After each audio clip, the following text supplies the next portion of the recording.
जालन्यात व्यापाऱ्यावर कोयत्यानं प्राणघातक हल्ला. शहरातील कडबी मंडी भागातील घटना सीसीटीव्ही कॅमेऱ्यात कैद.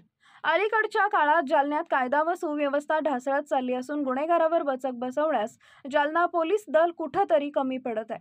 त्यामुळे जालन्यात खून, दरोडे, लूटमार, प्राणघातक हल्ल्यांसारख्या घटना घडत आहेत.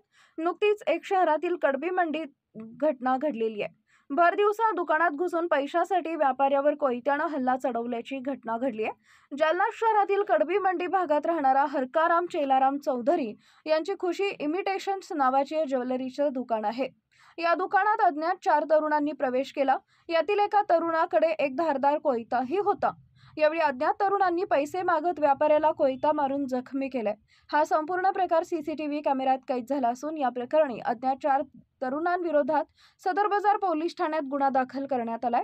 या घटनेत हरकाराम चौधरी यांच्या पोटाला चाकू लागल्यानं ते जखमी झाले असून त्यांच्यावर रुग्णालयात उपचार सुरू आहेत. दरम्यान या घटनेचा पुढील तपास सदर बाजार पोलीस करत आहेत.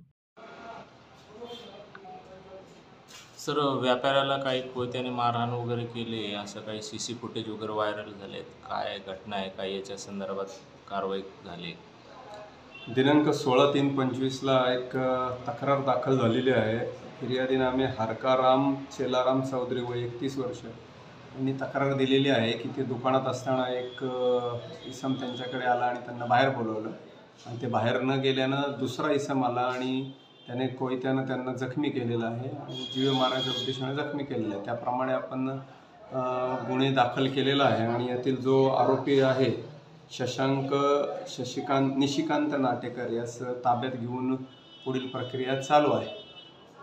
काय उद्देशाने मारहाण वगैरे? हा उद्देशानं आता तक्रारीमध्ये त्यांनी दिलेला आहे की तो जो आरोपी आहे तो पैसे मागत होता, परंतु याच्या मागे काय नक्की कारण आहे, कारण त्याचं आरोपीचं दुकान पण पुढच्याच गल्लीमध्ये आहे. यामागचं नक्की कारण काय याचा तपासात निष्पन्न होईल. तपास चालू आहे.